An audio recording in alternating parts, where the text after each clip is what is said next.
And we're live. And we're not in Vegas anymore. Yeah. No, not in the same room. Back to the grind. Yeah. I don't think I could afford to stay in Vegas for much longer. Yeah, I'm afraid to look at what Yeah. my food bill was, and Oh yeah. I didn't even have any gambling issues. Yeah. I You know can food only was expensive too. Yeah, you can only eat $50 steaks for so long before hmm you start to feel it. Yeah. But it was fun. It was cool. Yeah, it was totally worth it. Yeah, agreed. I've got like 10 things I'm trying to do now that I'm back from that. So I've got first thing is I'm raising my prices on Watch Me Code. I know I talked about that with you guys already, but for everyone else listening, so like one of the first things that I realized while I was there, even before the conference started, is that I was way undercharging. I talked to several other screencasters, including a guy that does closure, and he's currently charging 25 per month, and he was saying that he's way undercharging, Yeah. Yeah, which was pretty crazy to hear. he I had also half the subscribers that you do, and his yeah revenue was the same. yeah his revenue is literally the same at half Yeah. the subscribers Wow. that I do, which is pretty crazy. And then I talked to Joel Hook from Egghead.io, co-founder of Egghead. Ended up hanging out with him for several hours. Me and Chuck went to dinner with him and another Egghead employee. Got some pretty amazing sushi and talking about business and screencasting and everything in between with all four of us. It was pretty awesome. Joel's a pretty amazing guy, super duper nice, real easy to talk to, very open about how they run things and why they do things the way they do and everything.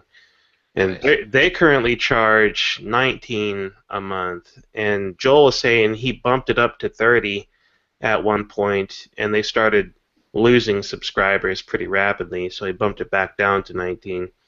I Okay. didn't ask how long of a period he left it at 30 though, for the experiment. But I kind of think it wasn't very long. And from talking to a few other people, I've heard that it can take 3 or 4 months for a dramatic price change to settle down. But I'm not sure that it's going to really take that long in my case because I'm not going to be changing the pricing on my existing customers. It'll just be new customers going forward that will hmm have the price increase. But the general idea of what I want to do, based on that last session from Lars, whatever his last name was, and talking with him afterwards, I want to get rid of the monthly subscriptions entirely, at least as an experiment to see how it works, and go to an annual payment only.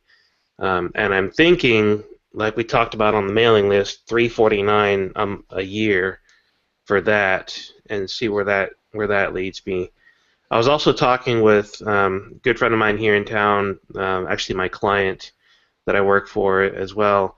He and I talk about business stuff quite a bit, and I was showing him my numbers on Barometrics and the little chart that I generate from my churn, and the way it looks is basically at the first 4 months I drop subscribers rapidly.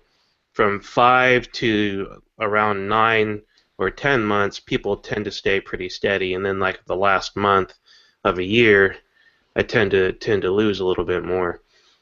But he was saying that if the annual subscription doesn't work out, I might try a 6 month subscription or a quarterly subscription. Because even at that, it would be significantly higher lifetime value for a given customer than it would hmm be monthly. And I thought that was a pretty good idea. So Yeah, if that's if the annual doesn't work out, I'll probably try either 6 months or quarterly. Offhand, I kind of think I would try quarterly first, although that might be just jumping back and forth a little too wildly. So I would probably Yeah. leave the annual there and then maybe put in a 6-month one. Oh, another idea he had. He said if I do like the 6-month thing, if I have a 6-month plan and an annual plan, I could put in automation so that 5 months into your subscription, I start emailing you again and saying, hey, isn't this great? Wouldn't it be nice to get the rest of the year dirt cheap? And then give people an easy upgrade link so that they can switch to an annual plan instead of getting billed for another 6 months. Yep. Yeah. Which would be a pretty good idea. Yep, I like it. That's kind of what I was trying to do with my push from monthly up to annual already, which I've pretty much turned that off at this point since I'm raising the prices now. I've turned off all of my email and automation so that I can get that work done and get it pushed out the door. Do you want to update to a yearly and get a price hike? That's right. I do need to email my existing subscribers a couple more times and say, hey, I'm going to be bumping up the price. You're not going to get affected, but if you want to switch to the annual plan, now would be the time to do it. So what happens? What happens if somebody's credit card expires or something and they lose their subscription? Do they have to resubscribe it? I'm always nice to those people. That happens on a pretty regular basis, quite honestly. But I'm always nice to those people. I'll bump them back to the original plan that they had. If they flat out cancel and then want to come back, yeah, that's your problem. But if your credit card expired or if you got stolen or whatever, I'm like, yeah, that sucks, dude. I'll help you out. Now you just have to start being nice to me. Yeah, I don't know if I can ever do that. I'm just going to keep getting you to fire your employees. I know, right? We can go into that in a minute. But, yeah. I think you should only bill them once in their entire life, and then you should check their dental records to make sure that they're going to be a perfect fit for you, and then call them all to do a demo before you. Oh, burn. I sense a little sarcasm and satire in John's comments here. Maybe a little. Also never grow. That's right. Information just wants to be free. Yeah. Make it free. But no, I think that'll work. I mean, the only thing that I have any hesitation with is just the annual plan. Yeah. But I don't know. I mean, it's worth trying. Like, it makes sense. The only thing, I mean, you could try also making it like where you're kind of, you still have the option, the illusion of option, where you just have a really, really high monthly plan, and the annual plan is the obvious choice. And then if some people sign up for the monthly plan, that's fine. But it's like $329 a month, or or $360 a year. Yeah. So one thing I'm actually pretty hesitant about doing annual only as well, but I heard that multiple times at the conference to at least give it a try and see what happens. So I'm going. And if it doesn't work out, then I change again and see what happens. Considering your churn numbers and where they're at, it seems to make sense to me. Yeah. Like, it'd be pretty hard for it not to like work unless no one's buying it at all. Right. But, I mean, even if I lose 50% of my subscribers, if my conversion rate drops to 50%, then I'm still going to end up with double my revenue. Yeah. Derek, what's your overall churn rate right now? Like just for the year? 10%. It's just 10%. Just over 10% per month. Yeah. Okay, but then for the year, how many people like end up dropping off before the year's up? Ask that question a different way. I'm not sure. How many people last at least a year? Just kind of curious what your. That's a good question. I've got half a dozen people on the annual plan. Okay. Let's see. I don't know how to see how long people last like that. I'm looking at barometrics, but I don't know if I can get that information out very easily. Because 10% monthly. I just don't know how to go from a monthly churn rate to it. I'm just curious what your annual rate is. And it's got to Right. be like well over 50%, right? It's like Yeah, actually, I think I might have that information in Barometrics. yeah, like So they have on their user churn report, they have customer retention. There it is. So months since account creation. So typically in the first month, I'll lose 10 to 20%. It looks like it averages around closer to 20%. okay. So like 15 to 20%. And then at the end of the first year, I have retained 25% of my customers. Okay. So this is just, I mean, literally looking at the last year. So in Yeah. April of 2015, I had 32 people sign up, and I have 25% of them remaining, or 8 people. So it's a small sample size, but Yeah, small sample size. yeah, so basically 75% of the people didn't make it Right. through the year. Okay. Yeah. That's a Yeah. lot. Yeah. Yeah, I mean that means that that it seems like you can't fail with the annual plan. Yeah. That's as long as you get a decent conversion rate on that. Yeah. Yeah, I was going to say. I mean, it's It's it's a pretty higher stable. upfront cost, so it's a Yeah. different. You're going to Yeah. be selling to different people. Right, and Your that's churn numbers will probably change too. yeah. I bet they will, but I think the selling to different people is a big part of this as well. I know the price increase is going to force the hand of a lot of people, a lot of the impulse buy people that just wanted to check it out, and it's going to push more toward the, oh, I really need this because for my job, for my client, for my whatever, and I'm expecting the annual plan only to push that even further down into the corporate people, the people that have a company paying for a training budget. Mm. And so all of this is going to directly affect the marketing messages that I push on the website and in my email. And I'm going to have to adjust that as I move forward as well.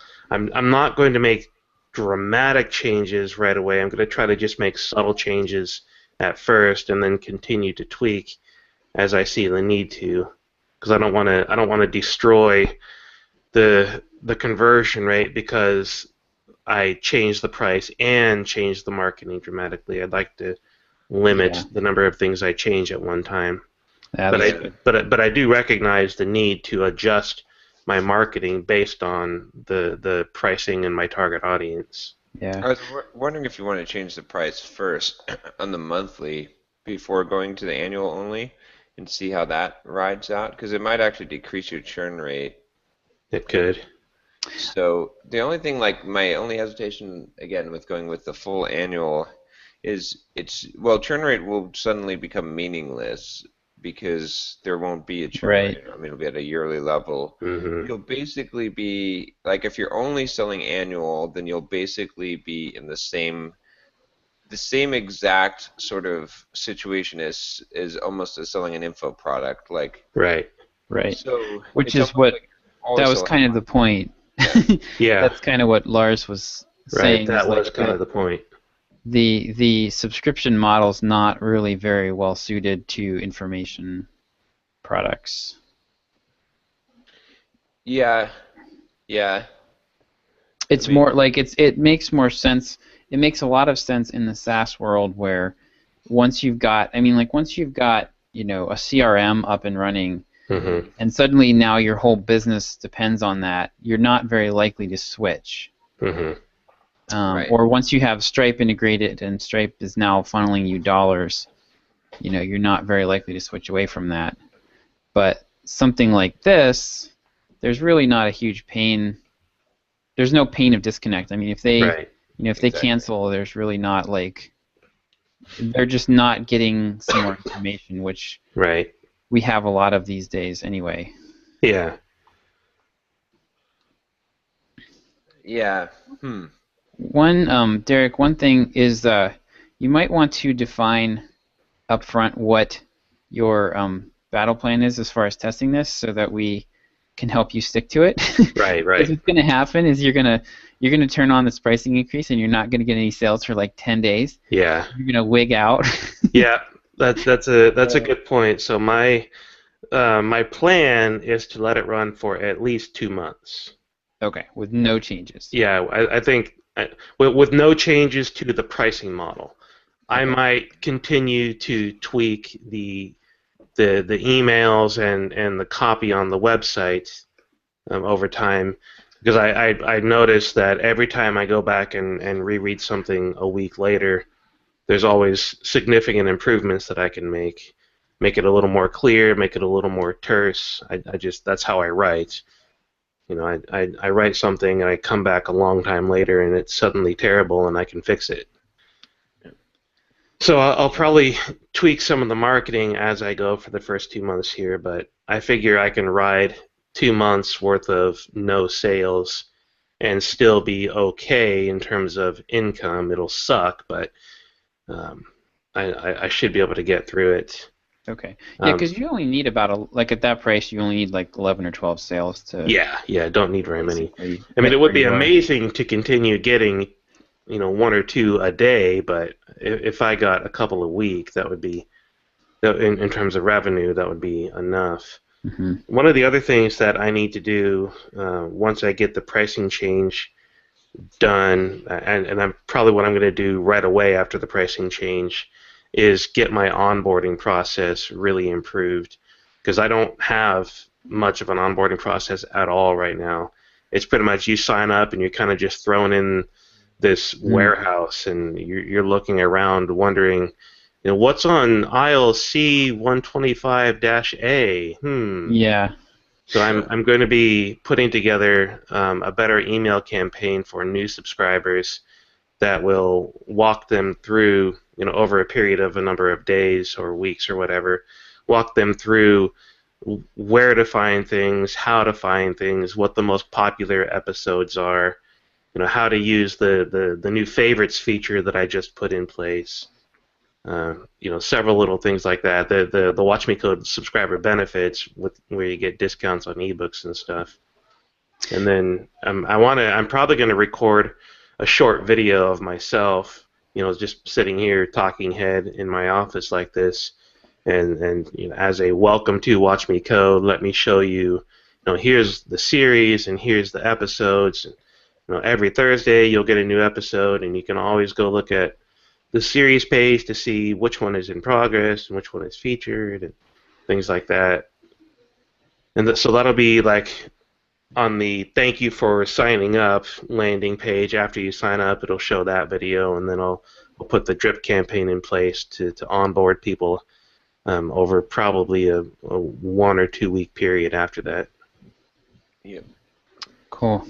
And I think that onboarding will help a lot in terms of retention. I should be able to dramatically reduce the churn for the first. Well, if I'm switching to annual, that's not going to matter so much anyways. But still, I think it's going to help a lot to keep people interested and keep people engaged. Yeah, cool. It's so funny to me that this is so counterintuitive. I mean, the whole yearly only. I mean, it sounds so. It scares the crap out of me. But at the same time, I've also figured out that a lot of things that are counterintuitive to me work real well in marketing. So. Yeah. Just make sure you have the monthly option. Just make it high price. That's what I would say, is because. Yeah, I'm going to drop it entirely for a while. I mean, I can put it back in super easy. It's not difficult to take it out and put it back in. But I'm going to drop it for a while, just for 2 months, and see what happens, because I'm very curious about what's going to happen. And it scares the crap out of me talking about this, let alone doing it. It's like one of those things where I'd like to sit here and talk and say, yeah, that's great, and then never actually do it because I'm too scared to do it. Like, no, I don't want to do that. Why would I do that? That's dumb. But I'm having heard from so many people at the conference, it's something that I really think I need to try and see what happens. But make the monthly $50 a month at the very least. I'm going to drop it for now. Yeah, but it's not about people signing up for it. It's about having the comparison and having people feel like they have an option. Like, I feel pretty strongly that you need to have that option there, even if you price it extremely high. It's like it's going to help in several ways. One, it's going to give them options 2, it's going to let you show the annual is such a deal and push them in that direction. And 3, it's going to make your existing subscribers never unsubscribe because they don't want to get stuck at $50 a month when they're paying $15. I see your point, but the whole thing about what Josh was saying earlier and what Lars was saying in that session is, this try and price it like an info product, like a one-time sale info product. It happens to be, every year instead of, but pricing it as if it were a one-time sale info product could be potentially beneficial. I mean, I'd rather run the experiment for a couple of months and see if I can make 100 sales at $350 versus 100 sales at $50. And I'm saying that you will, but you're going to be more likely to be able to do that if you have that. I don't think I am, because even with my current annual plan, it's like 25% off the monthly price, and people still go for the monthly price. Like 99 out of 100 times. Yeah, but if you're like $50 versus $350, that would be. I think people are still going to go 50 because it's less risk.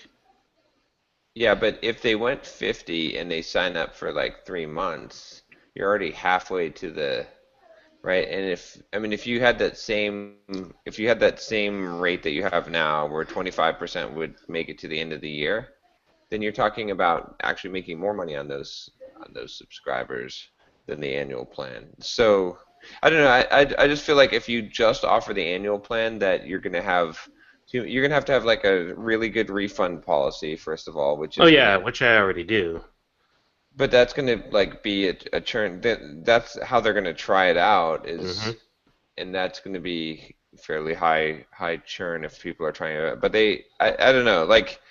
I don't see any downside to putting the $50 a month plan on there. Like, what would be the downside? People will subscribe for the monthly plan, which is what I want to avoid. I mean, it's nice to talk about this and say we think this and we think that, but until I actually do this, we don't know what's going to happen for sure. The other thing just to keep in mind that I want to just throw in there is that by keeping the monthly in there, it does change the way that people convert one way or the other. Right. And so, I think John's trying to make the same point, just in a different way. I think you should try it just forced annual and see what happens. And then you can try adding the monthly and see if that helps it. Well, but if you have a baseline to work from, then you know. But, well, you do have a baseline right now. That's why I'm saying is like this would just be strictly a price increase, a price change, as opposed to taking away a plan. Like that's why I'm saying like one step. And then 2, you said that they would sign up for the monthly. Well, right now your monthly price is $15 a month.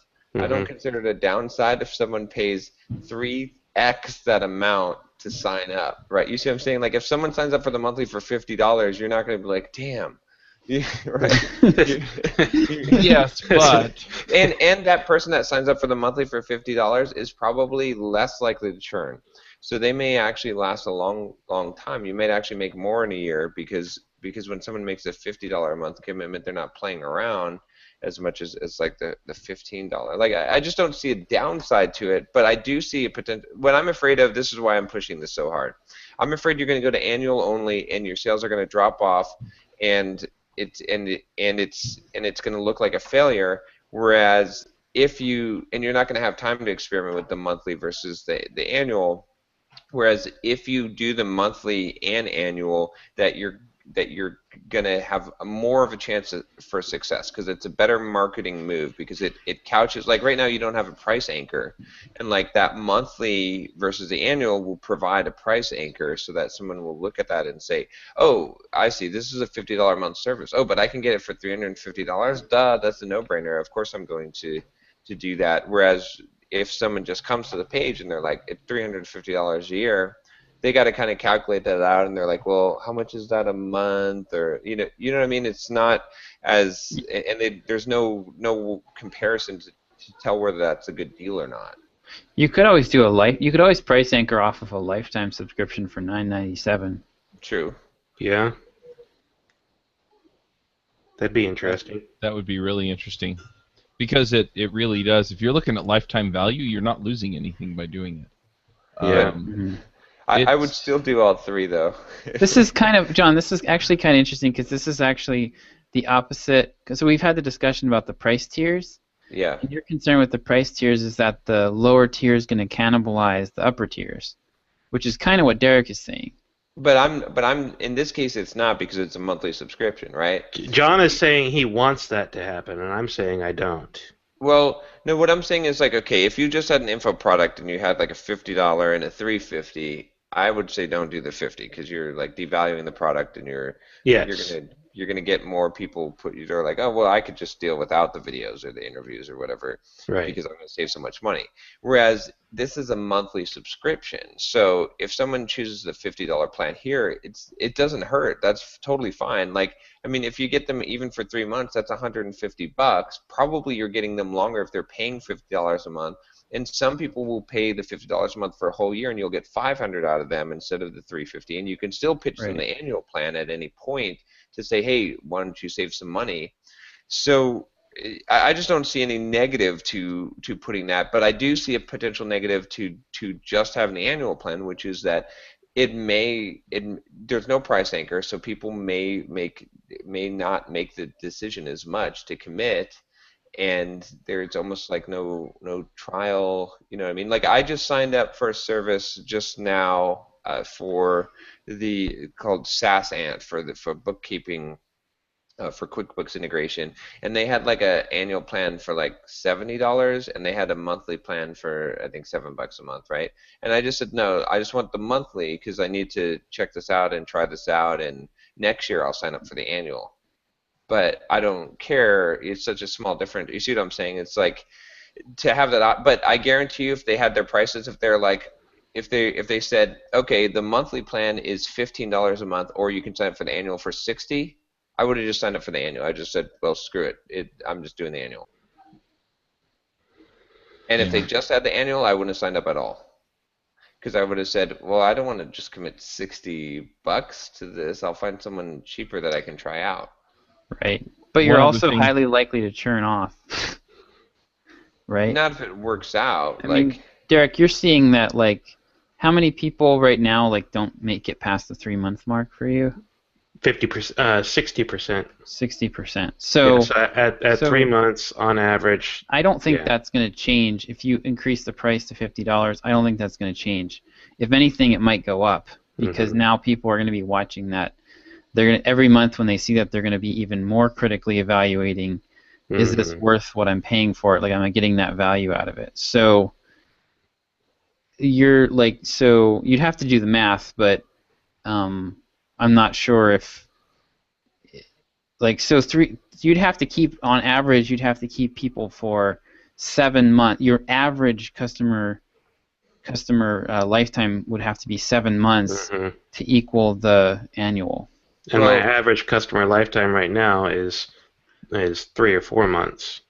Yeah. Well, but that's not necessarily true. What has to happen is your conversion rate, because there's a meeting point between the average customer lifetime and the conversion rate. If the conversion rate lifts just a little bit because there's the option on either the annual or the monthly, that's going to make a much bigger impact than the time, because you only have to make a few extra sales. I mean, if you're making 1 extra sale for every 10 people, that's going to be way more impactful than the average. It depends on what the traffic is. If there's only 10 people a month, that 1 extra sale is only 1 extra sale.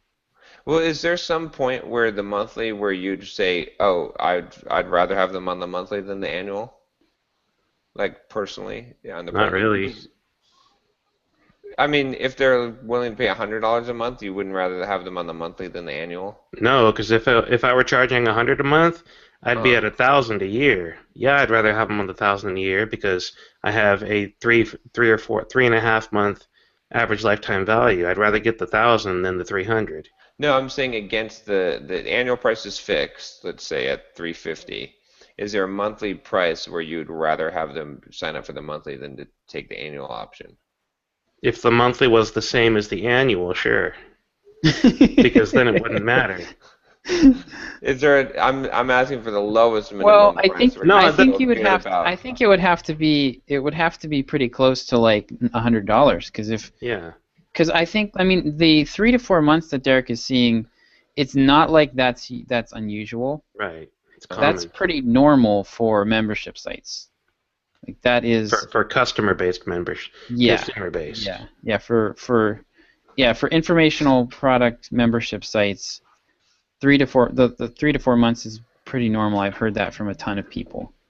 So you've got to figure that that's going to be your average customer lifetime, and so you'd have to price. Yeah, I think you'd have to price it at $97 a month to where it would be close. Oh, we lost Derek. Audio died. Burb. Burb. There he is. Sorry, I bumped my audio and it. Oh, okay. I lost you right as you were saying. I was just saying that the 3 to 4 month customer lifetime is pretty normal for this type of site. So you kind of have to figure that that's not going to be increasing. That's going to be very, very difficult. Yeah. So you have to figure on that almost as like a law of gravity. Yeah, but all I'm saying is that it's also true that people are not. If you have a monthly and annual plan, you're going to have higher conversion rates than if you just have an annual, because some people will not sign up for annual. It's just like accepting PayPal and Stripe. I'm just saying, like, where is the point where it's like it's equivalent to accept PayPal and Stripe? Where's the equivalent point where you're like, okay, it doesn't matter if you sign up for monthly, so at least you have that option there. And I just feel like if you see that's a terrible analogy though, because I will never allow PayPal for subscriptions. So you're telling me I should never allow it monthly because So I think the real question here is just overall revenue. Yeah. And it's hard to know. It's hard to know which is going to have the best impact on overall revenue. Mm-hmm. I really think you should try one. Whichever way you decide to go, if you believe or buy into what John's saying or not, and then after a couple of months, try the other. I understand what John is saying and why, and I agree with it to a large extent, but I still want to try this to see what happens. That's fair enough. You've got a decent baseline here with the monthly price. You kind of know how that converts.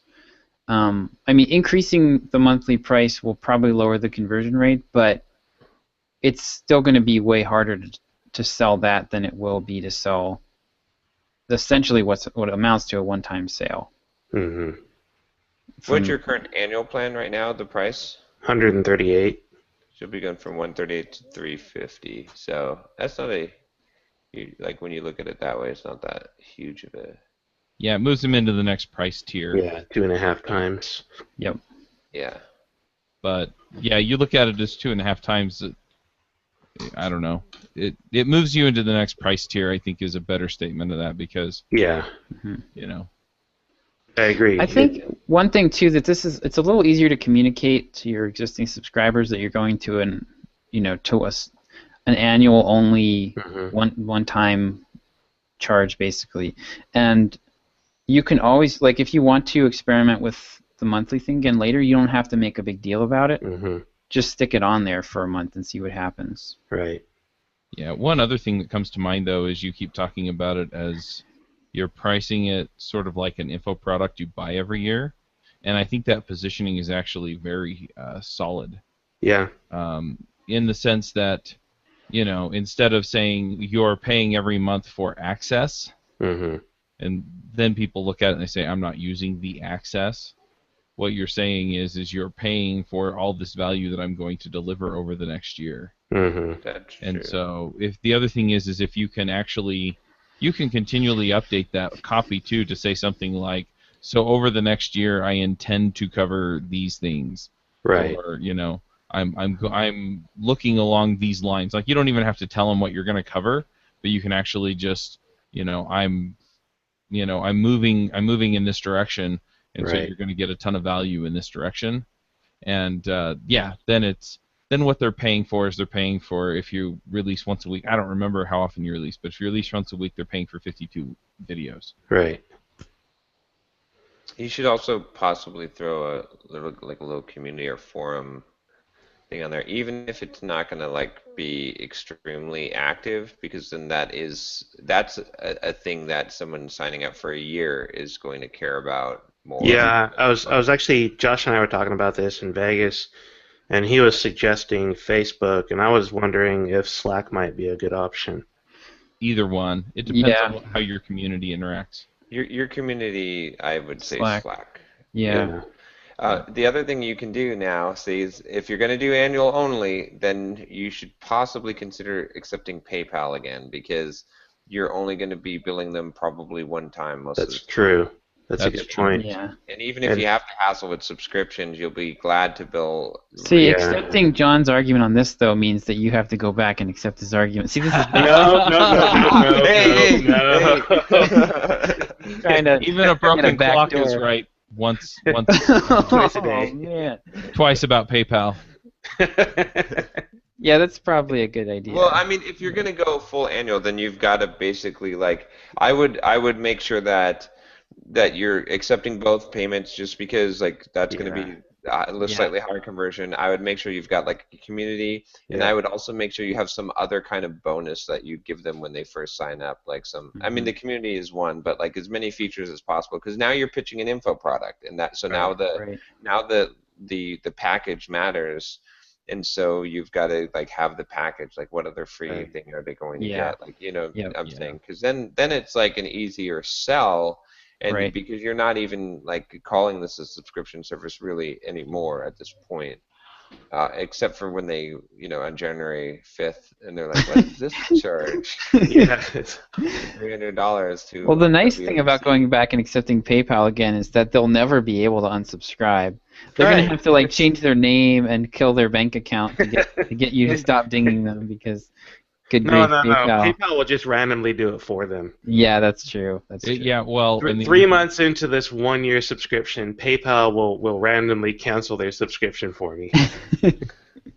Well, the other thing that I've seen is that I've actually had to cancel some subscriptions, and it's like this hidden menu behind this hidden menu. And then you can actually close it up. So you have to do a Google search that deep links directly to PayPal to do it. It's terrible. It's pretty awful. I know. I actually ended up canceling. I was a what was that? Oh gosh, I can't remember the name of it right now. But the read later, was it Instapaper or? Yeah. I used that for a while, and then I had signed up for it was like $2 a month for the Pro version, and they screwed up my PayPal payment, and that's how I ended up going over to Pocket. Yeah, I've only done the yearly subscriptions on PayPal, so just to add some context here, I've done yearly forum subscriptions, and I have people after that yearly subscription email me and say, can you cancel? But for the most part, those aren't the hassle factory. It's the monthly payments of the hassle factory. Yeah. Mm-hmm. The yearly ones just pop up as a surprise. Oh, what's this $10 charge or whatever? Yeah. So on the subject of Slack, anybody know how to automate sending an invite to Slack once somebody subscribes? There is an open source node project. I don't remember exactly what it is, but it basically puts up a page where somebody can put their email address in, and then it adds them. And I'm guessing that you can probably pull some of the guts out of that. Yeah. The other thing that you may be able to do is work something out so that your Payments Pro, I forget, or Stripe, if you're doing payments through Stripe, you can set up something through like Zapier or something so that it just adds them to Slack, because there are automations for both of those. That would be good. The one downside is in this case, I would probably go through Drip. Or actually, crap. I need to. I never got Drip integration with PayPal done. Anybody? I need to get that done. So let me add that to my list. if I'm going to allow PayPal for this one big annual, then I need to have PayPal integration in Drip. I would make your change first. Yeah. Then do the. I agree. I agree. So you. Yeah. So the Slack thing seems like a really good idea. You've got enough subscribers now that I think that you even could if probably I got 10% of them, it would be. Yeah, you'd be able to keep. There's going to be probably a dozen to 2 dozen people in there that will be real active, but that'll be enough, I think, to keep it lively. Right. And what you can do is you can sell. You don't have to be in there all the time. I would say that you could have like a weekly or kind of thing. Office hours kind of thing. Yeah. And then that way you're guaranteeing that you'll at least, you're not going to just let it completely lie fallow. You'll be in there. The other thing is it's persistent chat. Yeah. So you can get in. You just train the people in there. Mention at Derek. Blah blah blah blah. I got a question, and then you can just go back and you can answer them in the main channel. Yep. You can also tell them to private message you. Right. And and then just tell them that you're probably going to ask them if you can answer it in the public channel. Right. And that way everybody gets the value. Yeah. Or turn them into emails or blog posts. Yeah. Yeah, totally. I do that with. I've got half a dozen or so blog posts that are just, here's a conversation that I had in an email. Let me format it pretty, and those are some of my most popular posts because it's like real questions, real people, and real scenarios, and people really like that conversational style. Yeah, I don't know what the per user cost is on Slack, but with something like this, you probably want to pay for it so you can keep the history. Well, I think it's like $5 a person though, so it would be pretty expensive a month. Someone commented it was $8 on our. Yeah, that's right. So somebody got mad at us on the last episode for complaining about the price of Slack. So I get it though, because did you see my reply to it? I did, but I don't remember what it was. It's basically I get it. Everything is cheap. I look at tons of SaaS apps. And I'm like, oh, I need that, and it's cheap. But then it's if you keep on doing that, pretty soon you're gonna have 50 SaaS apps that are $10 a month, and you're gonna be paying a lot of money. So that's you're paying $360 a year or something. Yeah, it's the reason that I haven't actually paid Google Apps yet. If I could pay for Google Apps at a reasonable rate and not lose functionality, I would, because I've got a dozen domains. I've got a dozen or more email addresses that I have in Google Apps, and if I switched to a paid plan, I would lose a lot of what I have, and it would cost me a crap ton of money. You're on a free plan, right? Yeah, I'm grandfathered into their old free plan that they don't have anymore. It would cost me a crap ton of money, and I would lose features. Yeah. So why would I pay for that? $60 a month or more, right? It's like $5 a month per user, and I've got 12 or 15 users. Because I host domains and email addresses for my family and my dad's business, and other people other than just me. So it would be a ton of money. Yeah, I'm paying for Google Apps, and I have 3 accounts on my deal, and so I pay $15 a month. Yeah. Yeah, I looked at.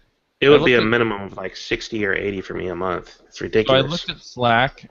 Just a few things to throw out there. One is you could start with the free, and then if you figure out, hey, I'm, the history. That's probably what I would do. Long enough, or whatever, then you can move up. Right. If you go yearly, it's $667 per user per month. That's they just charge it for the year up front.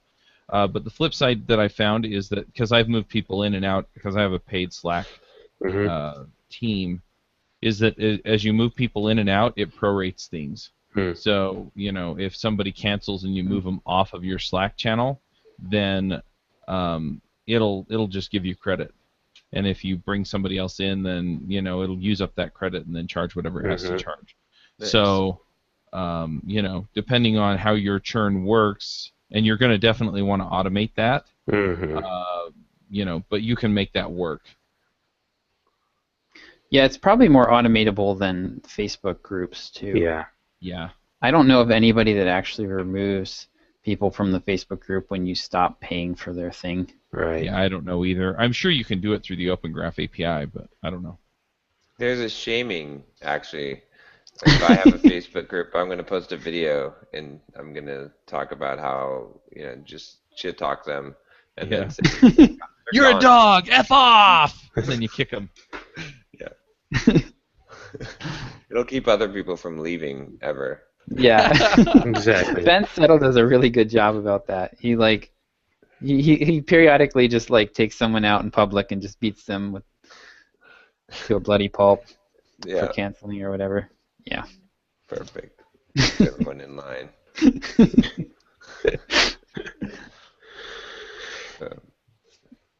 Yeah. So yeah, that's where I am. I've got this nice long task list, things to do. I'm into the bookkeeping now. Yay! I actually talked with the co-founder of Stripe when we were there, Patrick. Oh yeah, I got to talk to him as well. That was actually pretty cool because I've had a Stripe account since the first month that they were open to the public. Yeah.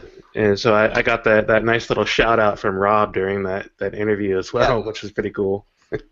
Yeah, he's supposed to do like a Skype call with me or something so I can show him what I'm trying to do with accounting with Skype or with Stripe. So we'll see. But I'm basically, I just went through the accounting or the bookkeeping for March, like following the process that our bookkeeper had. And like the process is not that bad actually, but there's a bunch of stuff like hassle. I'm really, like after last night and working on that, I'm really leaning towards just going to cash-based accounting now. Because as I was looking at it, there's not really like a big benefit with accrual-based accounting, and there's a lot more pain. And then, I don't want to throw anyone under the bus, but when I really dug into the QuickBooks, even though at the surface level all the reports looked good, I saw that there was a lot of stuff that our bookkeeper that I think maybe he didn't know how to balance out. Like, he's really good at getting the numbers to work, I think, but I saw a whole bunch of stuff sitting in accounts receivable that looks like it just got pushed there in order to massage the numbers so that they came out right. At least that's what it looks like to me. So, yeah. But now my accounting skills are like 9. Out of 100? Between John could be John's he could be a bookkeeper or a Linux admin at this point. Yeah, I think I think I understand accrual-based accounting better than probably like 80% of bookkeepers or more. Like, what's funny though, John, is the way you talk about some of those jobs. I have some rocks in my backyard you can go move. Yeah, seriously. Yeah, so I don't know. I mean, not knocking bookkeepers or anything. I'm just saying, it's like this is so outside of what your core competencies are in your business that. Well, it's weird though. Yes, it is, and yes, and no, it's not. It's like, I mean, now that I have this understanding, business is always going to involve accounting and bookkeeping, right? And it's like, if I'm really good at accounting and bookkeeping, like at least understanding it, not necessarily that I have to do it, but then like whatever I'm doing in business, I can handle it, even to a very large size company that does accrual-based accounting. Like I guess you don't have to do accrual-based accounting unless you're 5 million or above, so at least for tax purposes. But yeah, I'm thinking that now I want to switch us to cash-based accounting because as I look through the books, I'm like, oh, look at all this stuff that doesn't fit perfectly into the row because and also the weird thing is like when you do accrual-based accounting, like especially when you're doing ad revenue, is it doesn't match up perfectly on payments. So like I'll give you an example. Like I think Thrive Themes, like affiliate program, they're paying us out when the balance reaches a certain threshold, and they decide to do a payout. So it doesn't so they might be paying me for like 1.5 months or something like that. Which that's true. With accrual-based accounting, yes, you could technically like figure out what it is and prorate it, but you got to look at all these accounts and figure out. Whereas if we just did, go ahead. You actually have to go back and figure out when the sales happened. If that's even possible, it would depend on your affiliate software. Yeah. And so, like, I've been spending so much time going through, and then, well, this is a separate issue, but to top it off, the PayPal sync in QuickBooks, so I did everything right. I'm going through all the steps, and everything's working out, and then I get to PayPal, and I've uploaded the transactions, and I'm doing a reconciliation on the PayPal account to make sure that everything matches up with. So I've got the PayPal statement. And when I finished the reconciliation, or first I did a quick reconciliation just saying if I accept everything, will it come to zero? And it didn't. It was like $650 off.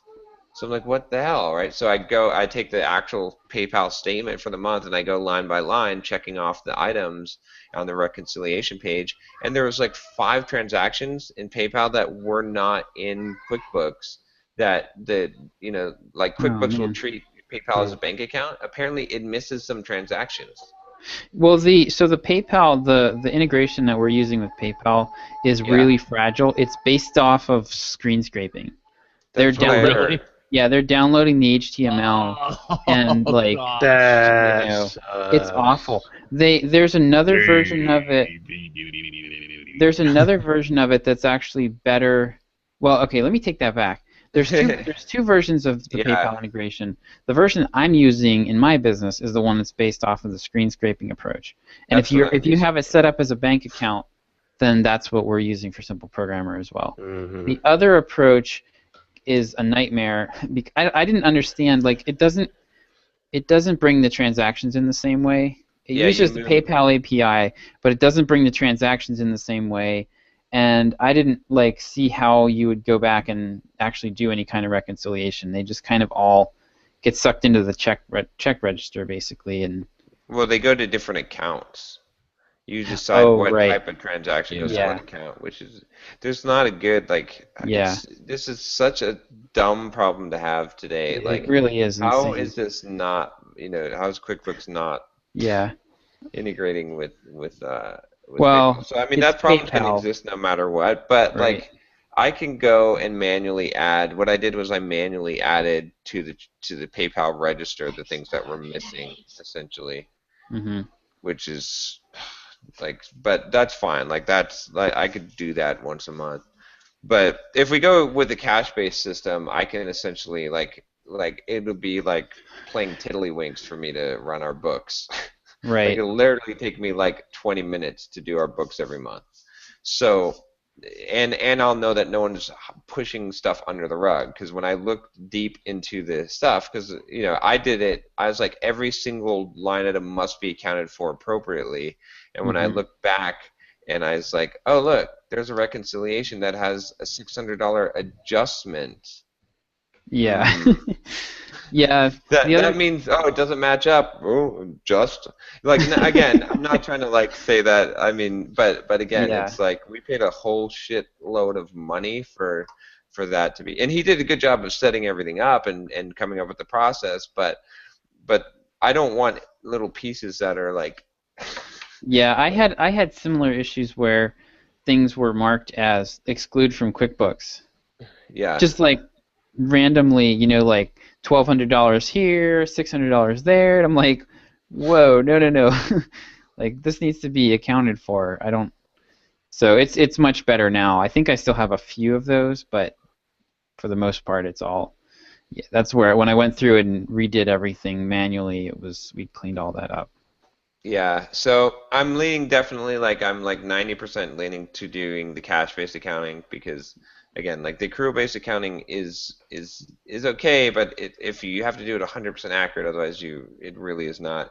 And then with cash-based accounting, you just classify stuff. That's basically all you do is you just classify where the income. What I do, it takes me literally about 5 minutes a week. I do it on Saturday morning. I just go in, hit sync, wait for it to download all the transactions, and then just run through them all.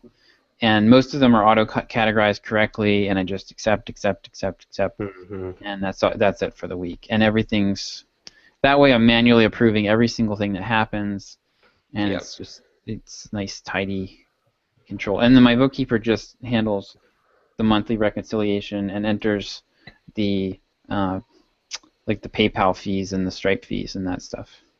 Yeah, yeah, So, and that's pretty easy to do like yeah. as well. So yeah, Yeah. so I'm thinking that, and and then I guess it's probably start over time. So maybe I will like look for a bookkeeper that can just do it for really cheap, or get us set up with Yeah. a cash-based accounting system, So are and you just literally just going to scrap it?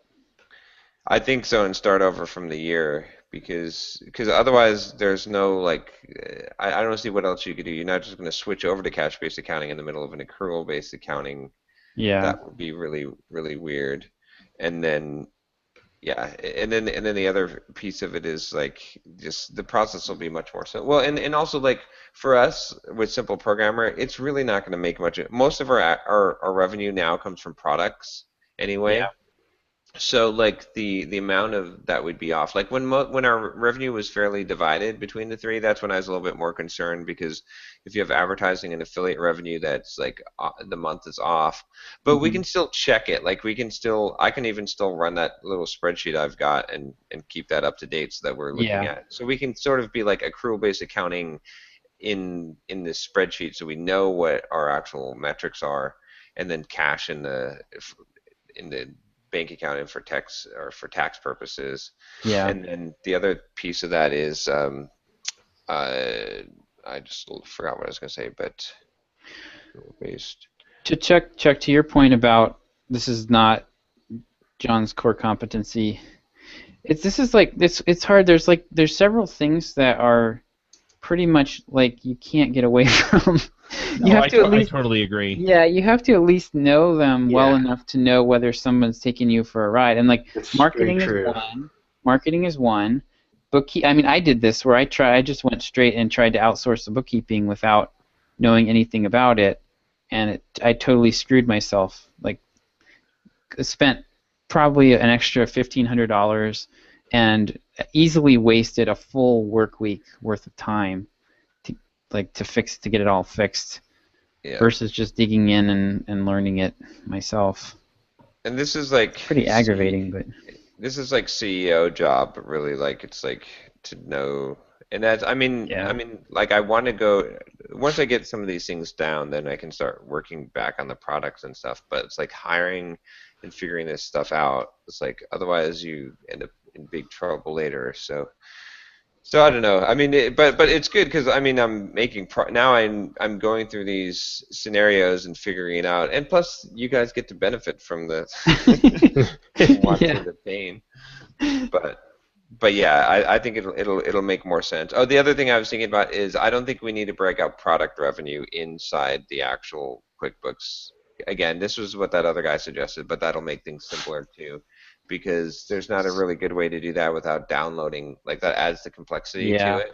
So we'll just like when Stripe cash deposits come over, we just call that product revenue. And then if we want to know how much of each product we sold in a month, we can just look in DPD and look at the report. Like it's not, yeah, I mean, it takes 2 minutes to do that. But that same 2 minutes to get that into QuickBooks takes like an hour and a half. So, right. and you have possible problems. So, yeah. So anyway, I'm gonna figure out now. I've got to figure out the plan of how to do that. I think I have to go back to Upwork and throw a job on there and explain that I want to just go to a cash-based system, and I want someone to set me up for the up to the current date uh, of even an initial setup, and I can classify everything. But Is it really, do you really feel like we need someone like a bookkeeper to do that? to start over, Yeah. Or do you think it well, would maybe be I could better do to some. just, I could do some research to see if I can just grab the historical transactions. And I mean, I'd like to have it kind of set up properly with the right accounts, but I'll have to let me think. I'll think about that a little yeah. bit and Well, see if I can because figure that. so my experience was that, well, we've talked about this, but when I said please set me up with the proper accounts, I just got like nothing, and I had to go in and basically define all the accounts that I wanted. Yeah. So I think we're probably at a point where you could do that pretty That's probably easily. true. And like just basically outline. It's not that hard. We could talk about it later, but it's not that hard to just create the accounts you want and go through and manually process all the transactions yourself, and then just have somebody maintain it. Honestly, I mean, like basically it probably will look pretty similar to what I've got, where you just have somebody that does the monthly reconciliation, and it would probably make sense for you to do a lot of the categorization yourself. Exactly, yeah. So I've been looking at, because I just hired the bookkeeper last month, and she got me basically book kept for last year. And I'm looking at these numbers and I'm kind of going, whoa. But the thing that's really interesting to me here is that, so if I look at my profit and loss for last year, net income is negative $54,000. And I'm like, really? How is that possible? Yeah. I don't know. So I think I'm gonna have to schedule a call, because I think most of what she's got in here is correct. Something ain't right. But I don't know. The other thing that's interesting, though, is that I don't see the owner's draws in here, and I'm wondering if she put that up under admin services or something. That should be, owner draws are usually under something like, it'll be like equity, equity something. It'll say like owner's equity. Yeah. Look for something like that. It'll have the word equity in it for sure. Sometimes it's called different things, but yeah, I think I'm just gonna have to have her walk me through some of this, because it just feels off. I mean, a lot of this looks right, but I mean, you would probably know if you lost. Like, it's not like it's not like when you have a $20 bill in your pocket and you're like, I thought I had a 20. Oh, I guess I didn't have a 20. It's like, what happened that I thought I had $50,000? I thought I had made $50,000. Yeah. Where did that $50,000 go? Wow. Maybe I spent that at Walmart last night. Yeah. I mean, the only other thing I can see here that might account for some of it is if I started the year with $20,000 or $30,000 in the bank account. Yeah. Okay, so here's like kind of my take on this right now is like if I were to hire another bookkeeper and start over with an account, if they weren't like wanting to set up a meeting with me and spend anywhere from 4 to 8 hours on Skype with me working through my business, I would be very suspicious, because yeah, we had a good long talk. So. After seeing how things get categorized just completely randomly, I'm just sort of very skeptical of the whole thing now. Yeah, to me, it's very, very important that things are categorized perfectly. for multiple reasons. One, because it actually costs you money. Like understanding that being able to categorize things for the tax purposes makes a huge difference. And two, how the hell do you know what your business is doing if it's not categorized correctly? Like, I want to know at least. I mean, I love the accrual base, but if I can't have accrual base, at least for cash base, I want to know, where does my revenue come from? Does it come from advertising? Does it come from what is growing and what is shrinking? And and more importantly, especially for Chuck, I guess, is where's my expenses going? Like, if you don't know that, you're in big friggin' trouble. And so that's like, you have to know, I don't know. So yeah, you're right though, Josh. They should spend enough time to understand, especially if they're categorizing things for you, because how the hell do they know what is what? Yeah, and I think they just go through like hundreds of transactions, and I don't know. I mean, I guess they just guess where stuff should go, but yeah. And it's not always clear either. I mean, stuff like, for me, I had to think about what does server costs mean to me, right? Like for me, I decided that's an advertising expense, so I put it under an advertising account, like a sub account of advertising. But it's not always clear, how you should split things up. So. Yeah, I really think I'm just gonna sit. I'll just schedule a time to sit down with her and go. Yeah. What you need to do, actually, here's what you need to do from my, like, even, because I even screwed up with the guy that we hired that was really good, that did I mean, he's, most, like I said, most bookkeepers don't even know how to do accrual-based accounting, but I mean, he set us up and he figured out how to, like, he had Excel macros and stuff to format and massage the data. So he was good. But what I should have done, my mistake with him, was he sent me, like, he was like, okay, I'm done for this month. I've got this caught up, and he sent me the report, profit and loss report, and then the whatchamacallit, the other one, the asset balance report, right? And I looked at those, and there's like a few things I was like, oh, this looks like this might be wrong, or or uncategorized. But what I should have done was I should have stepped line by line every single entry in the books for 1 month and looked at every single thing and made sure that I understood it and asked them any questions about what I didn't understand. And you don't have to do that every month, but like going through that one time would have fixed what I'm or dealing maybe with even now. twice. Oh yeah, I mean, it's like the same thing I did with my screencast editor. When I first hired him, he had a lot of questions. He made a lot of assumptions based on what he had previously done with Rob Connery. And so I just kept telling him, no, I don't want this, no, I don't want that, do it this way, do it that way. And it took a while, but after working with me long enough, he knows what I like. He knows how I want things done, and I don't have to check anymore. Yeah. But the big thing here is just so that you'll have the understanding, because once you might not be able to duplicate the result that the bookkeeper can do, but at least then you can look at your books anytime and understand what every single line item and why it was done. And I think that's critical, because I did that in retrospective last night as I was going through and looking at all these line items. I'm like, oh, I see what he did here. Oh, I see. Yeah. And then it would have been better to just flat out understand it from the beginning, know why everything was done. Yeah, then you'll be in good shape. And then, I mean, it's going to be a bit of a pain, but then from then on, you'll be able to read the books. So. Yep, makes sense. So I told somebody that I was probably going to fire him. Well, now we have another person. You're welcome. On that list with the bookkeeping. So. Why did you give warning? Because it's the right thing to do. No, it's not. I disagree. It's not the right thing to do. Because they have a real good chance to screw you now. Yeah, I told them that I needed to stop work, and I told them why. Oh, okay. If you did stop work, then that's fine, as long as they're not working. What you don't want to do is let someone know that you're letting them go and have them keep working. Like, as soon as I let someone know that they're gone, actually. In fact, in my opinion, their accounts are disabled, and then they find out they're gone.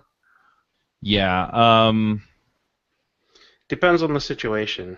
Yeah. I mean, I've had employees where, yeah, that's 100% the case, but I'm currently sitting here with my client telling me, hey, look, funding coming up in the new fiscal year in July may not include work for you. And I'm like, all right, that's cool. Thanks for letting me know. They're not letting you go. That's like a... Yeah, they are. They're not making the decision. Like, it's based on funding. It's based on, something that is... Let's say that they run out of funding. They decide they don't want to renew a handful of contractors like they're talking about. Am I being let go at that point? Yes. Well, but not based on... Not based on performance, not based on problems that I'm causing, not based on any negative thing. Yeah, and that's the situation here. With Chuck. He's not letting somebody go because they're a terrible person and doing terrible things. He's okay, we're switching to WordPress. If you want to stay on and do some WordPress, but... Yeah, the other thing was that, he was one of the people that came to me and said, hey, you're looking for people to help you out. I would like to help you out because I like what you're doing. And he's a terrific guy, and I'd give him a glowing recommendation. But yeah, I wanted to give him a heads up. Hey, look, this may change over the next week, and I just I don't want to. I basically said, so I don't want you to be doing stuff that doesn't have any value to you or to me. Oh, I see. That makes sense. Yeah. when I make this decision, I don't want to surprise you and say, yeah, sorry, bye. So I'm giving you a heads up. So I guess that makes sense. Yeah. So if this person was doing terrible work, or there was a real risk that they were going to try and screw you over, then 100% I would agree with what John said before. And I've had don't think employees. this is the case. Yeah, I've had employees like that before, where I had to get IT to disable access to everything, and then I sat down with them and said, "Look, you're gone." Also, if you're paying them, like, I mean, I'm assuming if you stopped work, then you're not paying this person to do work for you, so they're not going to sandbag the job. Also, like, because even some people that are not so dishonest, when it comes to, I mean, have you ever had short timers syndrome? Right? Yeah. Yeah. Totally. People go one of two ways, right? Some people with short timer syndrome, they're like doing everything. They're like working overtime because they have this like guilt mechanism that's they're like guilty. So I used to.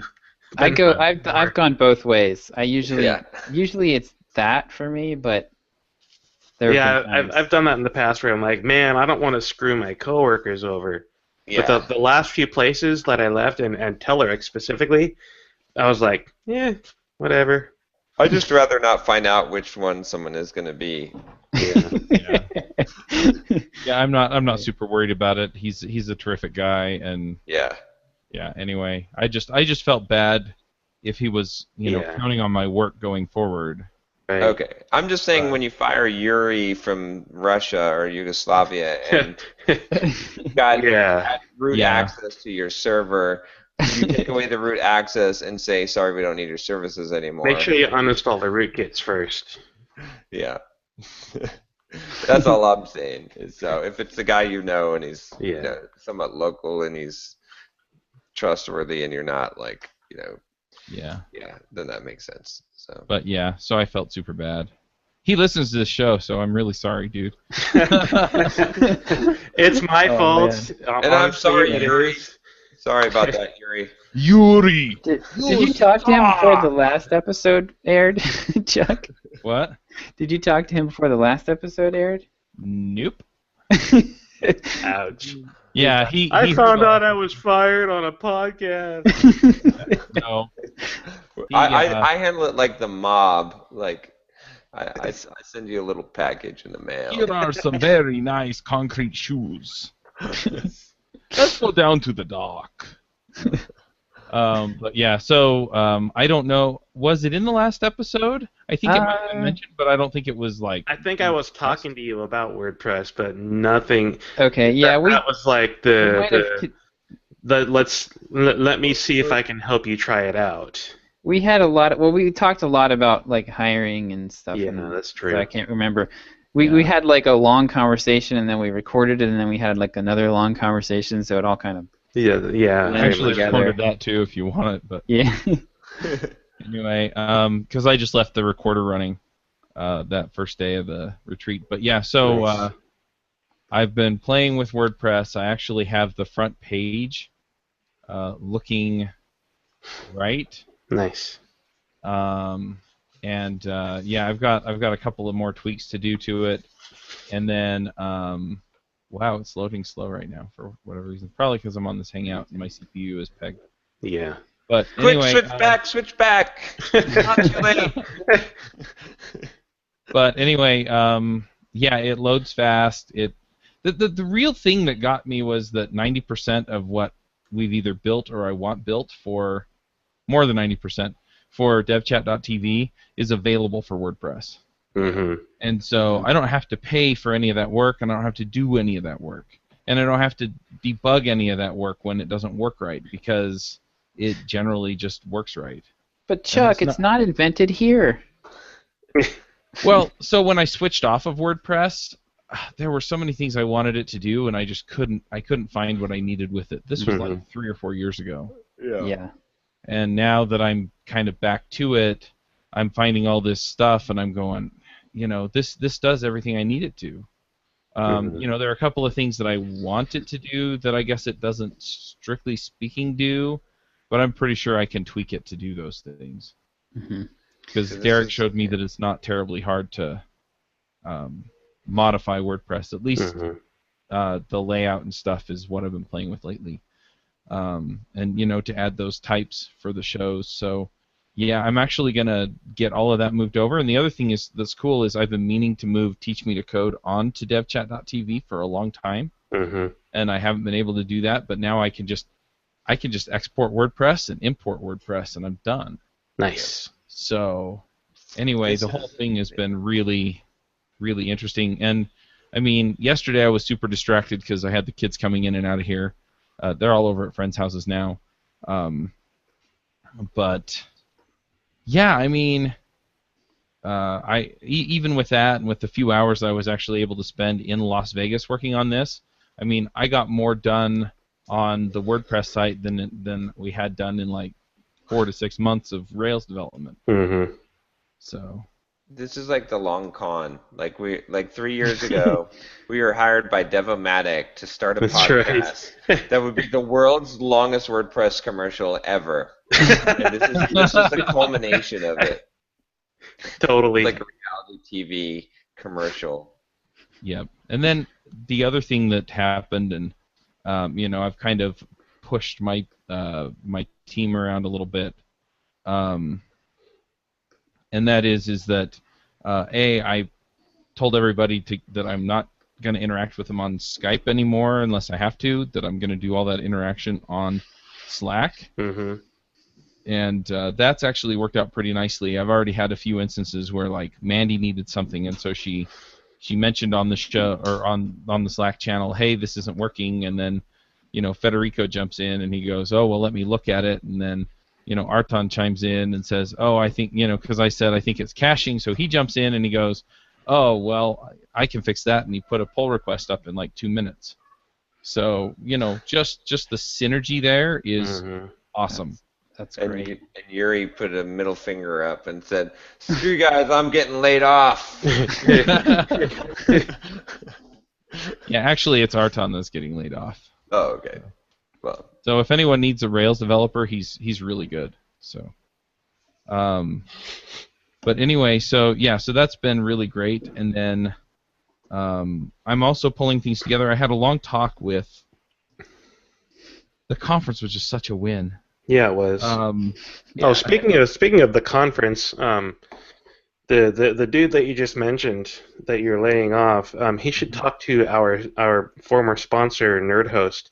I was talking with Adam Bell quite a bit at the conference, and he's definitely looking for Rails developers for some projects. Okay. Did you just announce that we lost a sponsor? Yes. I talked to him at the conference, and I suspected that we were going to be losing their sponsorship, and he's like, yeah, there's been a little bit of trickle traffic, but nothing has moved on it, and he's got to prioritize his advertising dollars into places that are going to make him some actual revenue at this point, because he's still a pretty small company. Yeah, I'm not shocked. It sounded like they were kind of trying it out, and they didn't quite know what they wanted from it. Yeah. Other than traffic, and so. But he did say he was happy to have helped support his favorite podcast for a few months, so that's cool. Oh, cool. He's also just a really great guy. Yeah. Yeah. They fun to hang out with. So. But yeah, I'll let him know. But yeah, I talked to another guy named Anders, and he runs a company in Denmark, and we had a good long chat, and I figured a couple of things out, and I think it's kind of important for people to think about some of this stuff. So the first one was that his company, they get together every Monday and they have a talk about what they're going to accomplish that week, and they talk about what they accomplished the previous week. Scrum. And then effectively it's Scrum, but it's just once a week instead of every day. And then they also talk about why they're doing it and what they're doing, and he talked to me about bringing people along and figuring out what they want out of the job and what makes them tick. And so I'm having these conversations now with the folks that have been doing work for me. And then on top of that, besides the accountability and everything else, he kept saying you need, he's like, yeah, and you discuss the purpose, your purpose. And I looked at him and I said, I don't know if I know my purpose. And so we chatted for a little bit, and I really figured out that I want to make massive changes for people in their lives, and it's kind of an out there thing, but it does give me a starting point for me to go, oh, okay, so how do I want to make this change? And like the get a coder job lines up really nicely with that. Mm-hmm. There are some other things that I can work on that will also line up really nicely with that. The remote conferences help with that. And so, anyway, just kind of having that idea in my head and then figuring out what that is for the people that are doing work for me, I think that's going to change. I don't know if it's going to drastically change the direction of devchat.tv or the remote conferences or anything, but it definitely changes the flavor of the work, if that makes sense. Yeah. So, random book plug, you mentioned meetings every Monday to talk about stuff. Once again, Patrick Lencioni, who I've mentioned before, Death by Meeting, phenomenal book. I love Patrick Lencioni, so pretty much if you see a book of his on a subject you're interested in, buy it, because they're just amazingly well-written stories with good frameworks in them. So this Death by Meeting book talks about how to solve the death by meeting problem by actually having very purposefully focused meetings at different levels. There's the once a year offsite with management. There's the once a quarter. There's the once a month. There's the once a week. It's such a great little framework that he has in there, and it's so simple and so obvious once you read it. It's like, oh, of course we should be doing that, but it's one of those things that nobody ever does. It's that whole common sense is the most uncommon thing in the world. Yeah. Yep. If it's anything like Death by Potatoes. No, that was big. Holy cow! So that was for everybody listening. That was at the Nove restaurant, Italian restaurant in Nove. In the Palms, an Italian restaurant, and I ordered a side dish called Death by Potatoes, and it was literally cream, like whole cream mashed potatoes drowning in butter with this giant scoop of mascarpone cheese and pancetta all over it. So good. So ridiculously good. John and I were disappointed that they did not bring out a potato gun. And start shooting us, yes. Yeah. Well, one of us did grow up in Idaho. Yes. Yeah. Spent some time in Idaho. I've made a potato gun or two in my day. Yeah. I also once made my own gunpowder to launch things out of the potato gun. Oh my goodness. That was incredibly dangerous and fun. You think?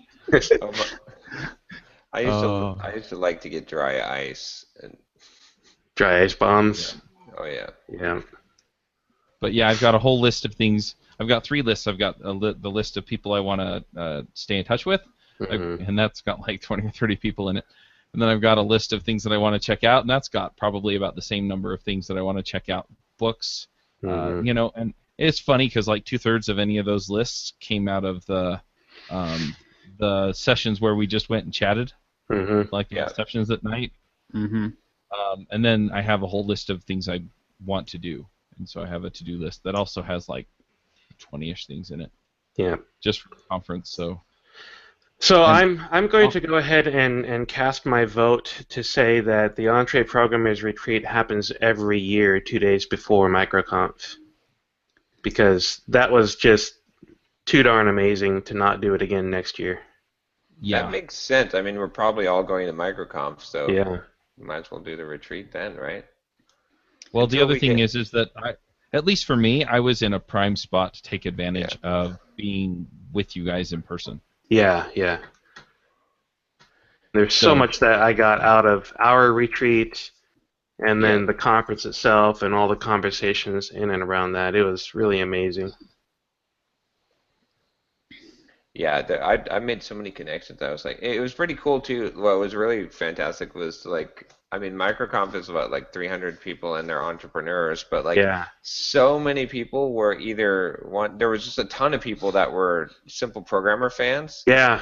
And that was pretty cool. Like I didn't expect that many. And then there was a bunch of Entreprogrammer fans there too. Bunch of Entreprogrammer fans. I even met a Derek Bailey fan, a guy named Christian, that was like, "Oh my gosh, Derek Bailey! I'm using Marionette. I love it so much." So that was pretty cool. I was surprised by the number of people there who listened to one of the Dev Chat shows as well. It was just because last year I went and there were like 2 people who knew who I was, and so I kind of just expected that again this year. There were a lot more people. Yeah. It was really pretty amazing to. I mean, I'd say my name and Derek Bailey. Oh, Entreprogrammers. Oh, I listened to you. Yeah, I talked to Lewis. Was one of the first people I met. Yeah. And he's a listener. And I talked to him for like all the way through lunch, and then at the end of the lunch, it clicked. He was like, "Oh wait, Entreprogrammers." He's like, "Oh yeah." He listens to it at 3x. Right. Recognized Gosh, why are you talking so slow? Exactly. You sound just like a chipmunk when I listen to you. But yeah, there's a lot. I was surprised. Like there's like a ton of people that like had listened or that were Simple Programmer fans, and then Entreprogrammer, and it was like, yeah. So that was pretty cool.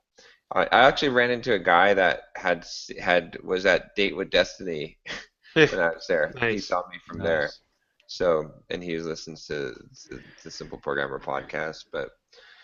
Yeah, there's a lot of really good connections. I think so, definitely.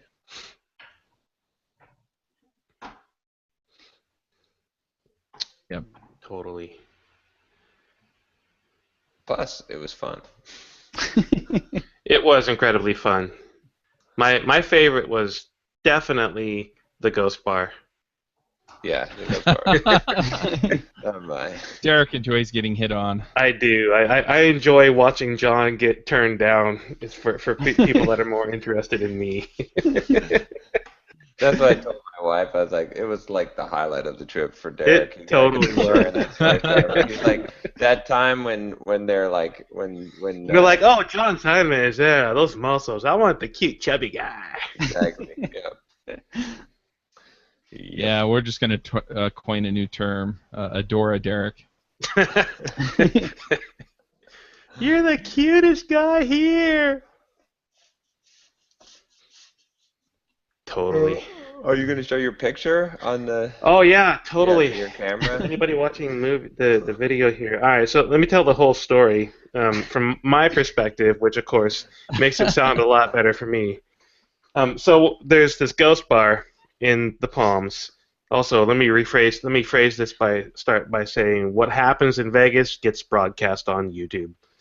So there's this Ghost Bar in the Palms. It's the top floor of the original building that they had, and it's got this, outdoor bar area. There's a ledge over the edge of the building with a plexiglass floor, so you can see all the way to the ground.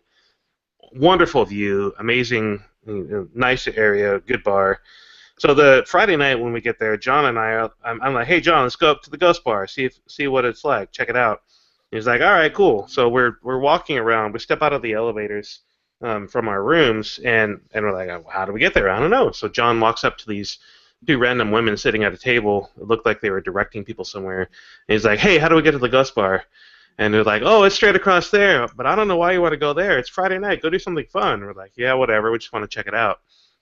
And she looks at what I'm wearing. I'm wearing a Star Wars T-shirt and cargo shorts. She's like, I don't know if they're gonna let you in. They're like, yeah, we'll try anyways. So we get over there to where the entrance is, and there's security guards and whatnot checking IDs and wanding people and patting people down, and there's like this big sign about stylish nightlife attire and everything. And so we're standing there for a minute, and the guy looks at me and says, we can't let you in there with cargo shorts. Didn't care at all about my Star Wars T-shirt, just the cargo shirt. And so we're like, all right, we'll come back tomorrow. He's like, oh, no, just go change and come back. And I was like, yeah, that's fine. I'll just come back tomorrow.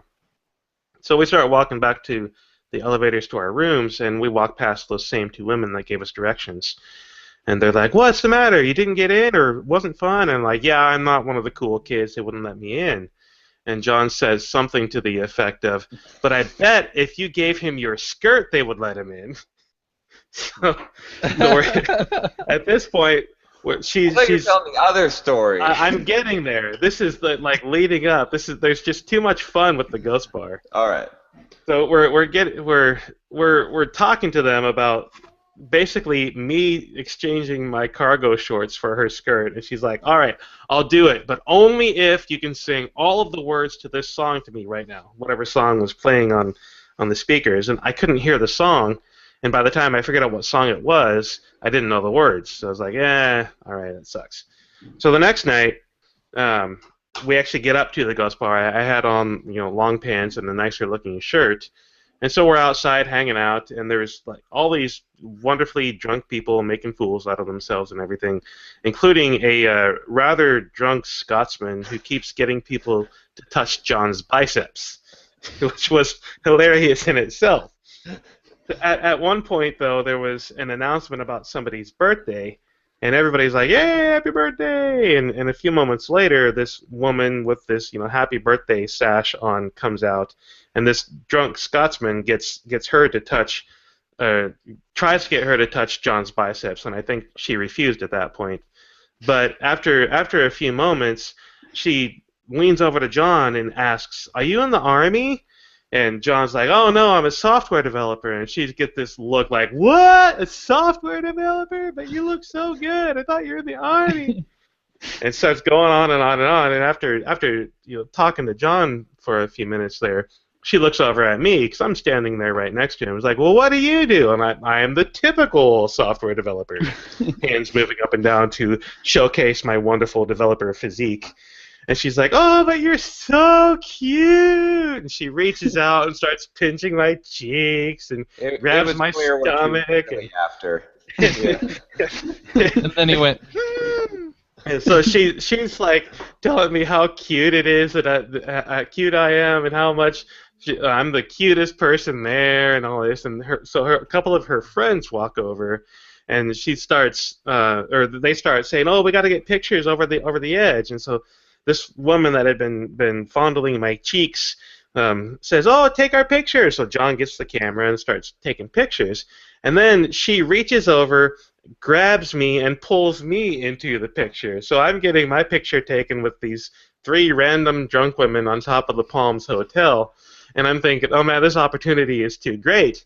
So I hand my phone to John, at which point she leans into me and starts kissing me on the cheek as John is taking my picture. It's pretty amazing. So anybody watching the video, there you go. What happens in Vegas, it's broadcast on YouTube. And you can see that they're pretty good looking women. Yeah, I think she was probably about 50. No, but I was going to guess mid-40s, but Okay, maybe mid-40s. Canadian. Keep talking, we'll see if Derek's head will fit through the door when we're done with Exactly. Oh yeah. Oh, they did. They did invite Derek back to their table. That's true. Two of them did. The one that was the one that thought I was the cutest said, "Oh, we've got a table inside. Come join us." And I'm like, "Yeah, okay." And then as her friend walks by, she looks at me and is like, "No, really, join our table." I'm like, "All right, we'll see you inside." She's like, "No, really, join our table. We're not even wearing any panties." Seriously. I didn't hear anything about that, but she joined our table. Like, whatever, all right, bye. So we left. That was about it. So that's my crazy Vegas story. Yep. It's pretty much true. Yep. Except for that weird part where I like how John like, with one word, John just cast doubt over the entire story here. Well, it was except for that one weird part where I asked that girl to swap her skirt with Derek's cargo pants. I don't know about that. I don't remember all of that. So. I do remember there was some Eagle Eye Cherry song playing "Save Tonight." That's right. It was Eagle Eye Cherry. I know all the words for. Yeah. So you can draw your own conclusions. I thought you were going to say it's all true except for that part with the live buffalo. Buffalo! Oh, no face tattoos. No tigers in the bedrooms. I know. It's such a dull trip, right? Yeah, totally. But yeah, I thought it was good. I mean, there was a lot to get. The talks weren't as useful to us non-sassers. Yeah, I was mildly disappointed in about half the talks. Oh, and I gave a talk. Oh yeah. So, so I was talking with, so I got dragged into a couple of real estate. I did so much like real like life coaching. It was crazy. Like all these people were like, I was constantly talking to people about their problem. Like I went everywhere, like from like sexual function to like finances to real estate to like everything. Oh So gosh. it was fun though. Like I was like constantly doing interventions, but. But I ended up talking about real estate and investing with one of the guys, John. I forget his last. Is it Huang or Wang? I can't remember his last name now. Anyway, he was in the CPR training guy. I can't remember his name now. That's how good I am with names. But anyway, so we started having this discussion. I was talking about the kind of the real estate stuff, and then I was talking about actually, which I've kind of solidified my viewpoint on 401k versus non 401k. And it's like I was basically talking about this idea that like if you go down the 401k route, you should go down that route and like plan on retiring at 65. But if you don't, then you shouldn't at all invest in it because you're handicapping yourself. Like if you want to retire at like if you want to like become rich at like 40 or something, you should be like going all into that. You should be taking the money that you would put in the 401k and put it in real estate or put it in your business or put it in some other investment and go all in instead of walking the middle path and handicapping yourself on both accounts, which most people do, like entrepreneurs. So anyway, we got into all that, and then John was like, "Oh, you need to tell everyone about this." And he's like, "This is the best talk, the best information I've gotten at the whole MicroConf event." So the next day, he set up a dinner for like to talk about finances, and I think like what, like 25 people Yeah, maybe there were were there. there were easily 20 people there, Yeah, maybe and more. and so I gave like a big talk about what I was doing with real estate and Yeah. all that, and had started with some naysayers, and they kind of turned around, I think, by the end of it. So it was, yeah. So turned Watch out out, Tony Robbins. Johnson miss. So I mean, I am curious. What was kind of the big, like the big thing that you took away? Like if you could narrow it down to one or maybe two things that you got from the conference that you definitely are going to do or look into. You asking John specifically? No, everybody. I think I've already talked about all mine at the beginning of the show. Because like pretty much every idea that I've talked about is coming from the conference. There's just a ton of value there for me for upping my pricing and trying out annual only and just a bunch of stuff that I got out of it. Yeah, I think the big thing for me, besides the changes to WordPress and some of the other stuff that we've already discussed, is that I got to spend a bit of time with Kai Davis, and he's the guy that did the microconfrecap.com. All the notes. The guy with the amazing suits. Yeah. Yes. The bang, pow, biff, and then the music one and. Yeah, but what he does is he actually manages like podcast workflows for Brennan Dunn and Kurt Elster, two of his clients. And so I was sitting there and we were just chatting about what he's been up to lately, and he mentioned that he was doing this workflow, and we were talking about automating stuff, and he's like, oh yeah, he's like, I automate everything, and he started explaining to me how it's set up, and then lunch got over. So I looked at him and I'm like, and he was getting ready to do an attendee talk, so he had to run back in and be ready to go. So I looked at him and I said, is there any way I can get you to show me that? And he's like, sure. And so I mean, just from purely tactical stuff, Wednesday before I got in the car to fly out to the airport, he sat down and showed me the whole thing. He also showed me how they manage stuff for Double Your Freelancing Conference, and so because that's kind of relevant to where I'm at these days too with the remote conferences. And wow, so as far as like just purely tactical stuff, like seeing how he pulls together basically WordPress, Zapier, Slack, and Trello to make all that stuff happen. I mean, that was worth the admission right there, because pulling that together will probably save me a ton of work this year. Nice. And Josh's workflow in Drip is pretty awesome too. Yeah. Cool. Yeah, I will be glad to help you guys with that if you need any help. Yeah, I'm trying to figure some of that out, but I'll do that off the call on the list. Yeah. Yeah, there was just so many conversations. Getting to meet Rob Walling in person from Drip. Hi, Rob. And then the rest of the Drip team that was there. I think Derek, Anna, and Ian, and there may have been one other Drip person there. I don't remember. But yeah, hanging out with all of them was great. Getting to talk to them and putting faces to the names of the people that we bother so often. Yeah. It's funny, I wasn't paying attention, but Derek from Drip, his episode on Ruby Rogues actually came out on Wednesday right after. Oh, nice. Microsoft. Oh, nice. Cool. That's cool. That was pretty funny. Yeah.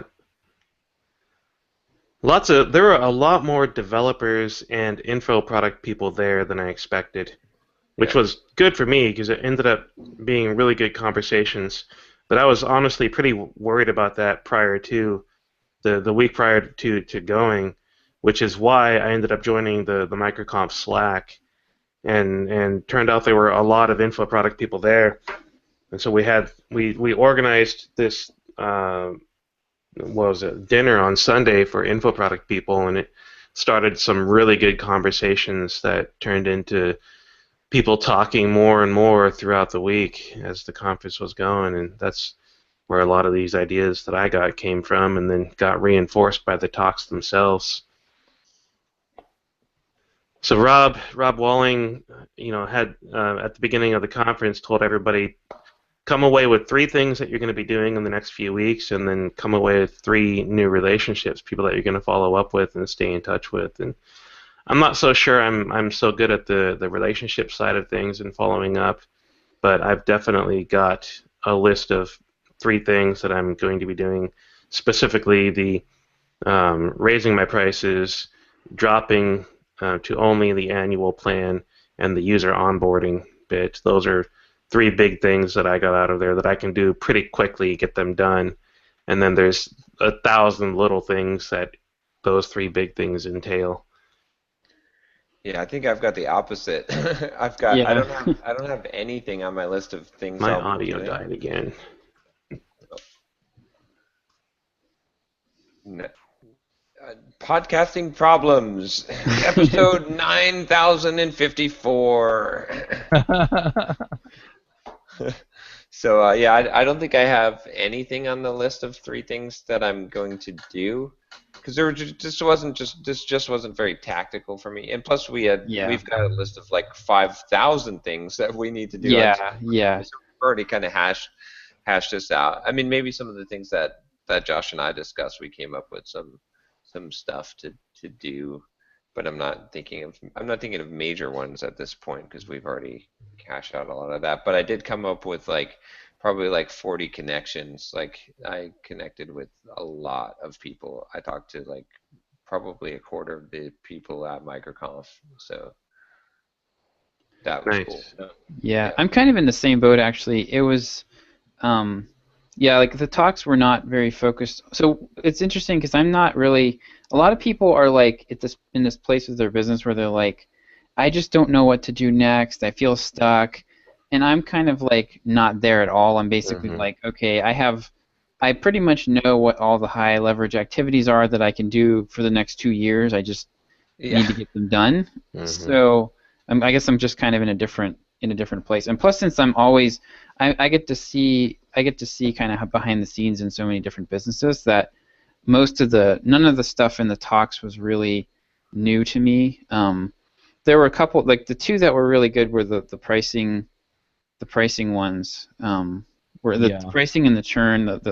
Those were really, really good. I liked Rob's talk.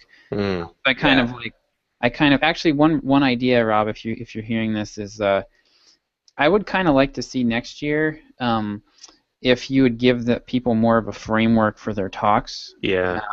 And one thing in particular, I really liked your unfair advantage talk, and it would be very cool to have them think about, because most successful businesses do have an unfair advantage, but most founders don't realize what their advantage was, and so they think that they can take their experience and like generalize it, and it's going to work for everybody.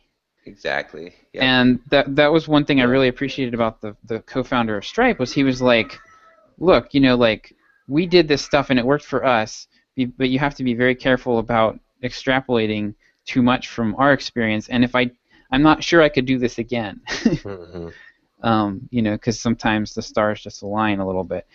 But yeah, so like hearing from each of the presenters what their unfair advantage would have been pretty. It would have forced them to think about things in a different way, and I think it would have been productive. Right. But yeah, for me, it was definitely the relationships. Getting to meet a lot of people that I've seen. I've seen their name on Twitter or maybe talk to them on Skype or whatever, and being able to actually like sit down with them for a few minutes, and I made a ton of connections, and I also came away feeling a lot more confident in just what I know these days, because I had a couple conversations with people where I was like, I felt like I was telling them really basic stuff, and they were like, "This has been fantastic." So yeah, that happened to me several times as well. I yeah. Several screencasters, and I'm like, and ebook authors like, "Oh yeah, you just do this, and I'm like, "Oh, really? Okay." Yeah. Yeah, that was the thing you mentioned that, it's like, I know the high leverage things to do for the next few years, so you didn't get a whole lot out of that. And I thought I knew where I was headed when I went, and Derek and several other people kind of blew that up for me. So I'm going to keep doing like, on the high level, it's not changing what I'm doing. I'm still going to do the podcast and the conferences, but to the strategy and tactical level, I picked up a ton of stuff that is much higher leverage than what I was looking at doing. That's awesome. Yeah, it was interesting too, like to see like a whole bunch of people that I talked with were heading in the wrong direction. Like like they had the same mistake that I had of the thinking of I want to get here and then I'll be done and then I'll do what I want. Yeah. And I was like, I kept on seeing that pattern, and I was breaking that pattern all over the place. I was like telling my story, I was like, this is not what you want. It's great that you're trying to succeed and you're trying to make money, but that's not going to be a very popular message, John. I'm as your marketing guy, I'm going to throw a red flag at you and drag you off the field while you curse and scream into the wind. Well, yeah, I mean it's not the most popular message, but yeah, but that was really interesting to see so many, especially in the entrepreneurial community, that didn't. And some people that had no idea where they were going financially to, like how they were just putting all their eggs in their basket of this business or this idea, and didn't know. Like, I mean, I expected when I did that financial talk that there'd be at least someone who had some kind of passive income. Yeah, it was like at least but there was a lot of people that were like, I give it to my financial advisor, and I don't know what he does with it. But I trust him. Right. And I was like, this is like the same thing as like, it's like I understand that perspective, but it's the same thing as like we're talking about like looking at the books. Like you have to stick your head in there. You don't have to manage the books, but you have to know what's going on. You have to be able to understand it. Yep. Yeah. So, one thing that hit me too is that I think that there's the whole lifestyle business thing is kind of a popular idea right now. I hate that phrase. Also, I think it's kind of a cop-out. Yeah. So the way I see it is it's like people have like so me for example, I had the mentality when I had a job that if I worked really hard for 10 to 20 to 30 years, someday I'd make $40,000 a year, and that would be amazing, right? And I was really, really limiting myself. And I think a lot of people take that same exact mindset over into entrepreneurship, and they think, well, I could never do it. I could never have a business that makes $10,000 or $20,000 a year, but I could have one that could make, $4,000 a year, and then I could move to Thailand, and I could just have this subsistence level, and everything would be wonderful. And it's actually the same basic scarcity mindset as I had when I was in my job. And I took the same thing over into the entrepreneurship thing. I didn't think I could ever have something that could be really successful. And it's like, I think it's fine. Like there are people like Derek Sievers who grow something, and then they just sell it, and they, he doesn't. He sold it and gave all the money away, right? And he has like virtually no possessions, and that's one thing because you're doing that out of a position of strength, and you're making a conscious choice. But like setting your sights so low early on is a mistake. Yeah. And you're really handcuffing yourself. It's fine to not it's fine to not want something. It's fine to not want a big house and a big expensive car and everything. But I mean, good grief! Like if you're capable, not very many people have the skills and the talents to make $20,000 a year. If you're one of those people, you're not doing yourself or the world a favor by handcuffing yourself. I think you meant to say a month. A month. Yeah, sorry. Yeah, a month. Like, if you're somebody that's capable of making 20 grand a month, then you're not helping the world by limiting yourself. And you could still give all that money away. I mean, there's so many good things you could do with it. So exactly, yeah. It's a little rant. Well, and you're putting all that value out into the world too, right? Yeah. I mean, if you're putting $20,000 worth of value out into the world every month, that's awesome. Yep. Yeah. You're not taking that value's not being taken from someone else. Right. It's coming from you. This is not zero-sum game.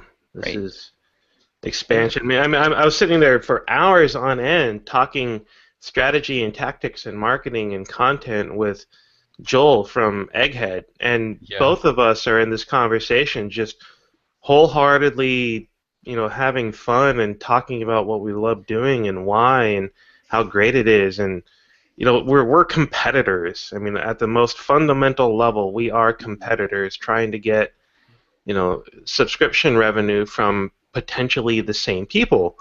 But it's not like he gets one customer and I don't get them. I get one customer and he doesn't get them. No, there's hundreds of thousands, millions of developers out there that are the potential market size. This is not a scarcity thing where we need to be stabbing each other in the back to take customers from each other. It's he provides that much value, and that in turn increases the market that I have to work with. I provide this much value, and that in turn increases the market with which he has to work with. Yep. Yeah. Well, the other thing is, I mean, you go down to the ice cream shop with the family. Mm-hmm. And the ice cream shop wins because everybody buys regardless of what flavor they get. Yeah, right. And some people really want Derek flavored ice cream or videos, and some people want. I could think of several ladies who really would like Derek flavored ice cream. But some people want Egghead.io's flavor, and some people want Pluralsight's flavor, and some people get value from all three and are willing to pay for them. Right. Anyway, it's not a zero-sum game because ultimately everybody wins. The other thing that I keep telling people is, yes, they're your competitors, and here's why it's awesome, is that when you build a relationship with one of these folks and you get some cross-promotion going, you both win. Yeah, totally. Because you're in the same audience, and that's what makes you competitors, but that also makes it so that you can augment each other's message. Yep. Right. And you really can't be a competitor unless you actually have enough of an overlap in market share that you actually have a more than zero probability of taking someone else's customer, which that's true. It's not the case in any of these businesses. Right. Yeah, the internet makes that kind of overlap pretty hard. Yeah. Yeah. Yep. I mean, when you get to a certain size, then you have competitors, really. But what you don't is you have, I mean, you've got allies, really, at this point. Yeah, joint venture partners. It's interesting too, like just on that whole thing, the whole idea that, like, I mean, with the whole lifestyle business, Josh, is it's extremely hard to make $500 a month online, like, quote, passive income. That is very, very, very difficult. But once you're making like 3,000, to go from 3 to 10 is not hard. So, but 3 is like where you can like live in Thailand and like, you just, basic sustenance, and like you can be, quote, free. But it's so dumb to do that, because to get to 10 and then just live somewhere else, like, I kept on telling people that, like, my dream was to do that. I was like, oh, I'm just gonna like figure out where can I retire the cheapest, and then I can be free. And I was like, well, why not just make some more and then move to San Diego? Okay. Yeah. It's not that much harder. Right. to do. It's hard to make $500 online. Granted, Right. it's hard to start a business that actually generates money. Mm-hmm. But once you can do that, then there's usually a clear path to get to the higher Yeah. spot. Well, And you're yeah. not going to just like retire and do whatever you want. Like Yeah. start doing whatever you want now, Right. like so. Well, and the other thing about internet businesses is that very few of them are going to be around 5 to 10 years from now. Mm-hmm. So Yeah. you can't, like, the idea of building something now and retiring off of it. You can probably take a few years off, but it's not going to be that durable. Yep. So, thoughts for the week? Thoughts for the week. I'm gonna say, get off your butt and get your first product released. I mean that was a huge thing in the conversations that I had was, stop finding excuses to not release it. There was one guy I talked to who apparently he was at MicroConf last year and made a commitment to himself that he would have his first ebook released before MicroConf this year. And he was coming up on the deadline and hadn't released anything yet. But he forced himself to stick to it. He released his ebook to the world and had a few sales at like 6 a.m. the morning that MicroCom started. Nice. This year. So he met his goal. He forced himself. He set the goal. He met it. He got it out there, and he started making sales. He had made like $500 or $600 by the end of that night, and he was ridiculously excited about it, in spite of knowing all the flaws that he had in his book. He was super happy with it, and now he's got proof that this book provides value. So he's going to be spending time going back and editing and updating and doing everything that he really wanted to do with it. So just get your product out the door. It doesn't matter that it doesn't look quite right, that it doesn't have 99% of the features you want. If it provides value right now, then let that value out and let people benefit from it. Yep. I guess mine would be, I would say, always face the truth. Like actively seek out to face the truth. Like don't bury your head in the sand. Like whether it be looking at your books, whether it be like facing flaws or facing reality or financial situations. Like it's very easy to either lie to yourself about the truth or to put your head in the sand and ignore the truth.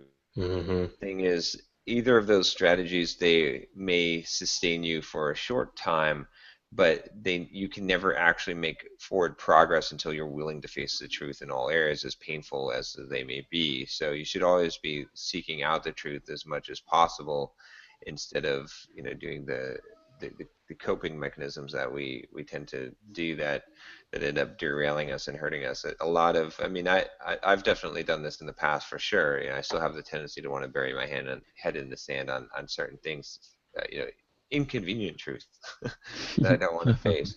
But I've definitely tried to become more in touch with just seeking out the truth, and definitely at this conference I saw a lot of people that were under heavy delusions that were not facing the truth in many, like they could succeed, but because of their inability to face the truth, that they were sort of on this doomed path and not recognizing that, hey, look, if you have like 300 people on your email list, you're not going to be launching a product that's going to become a business into that. You've got to like do something, like just like look at the truth, look at the number, having this false belief. Like there's a difference between, like, I think positive thinking and positive action.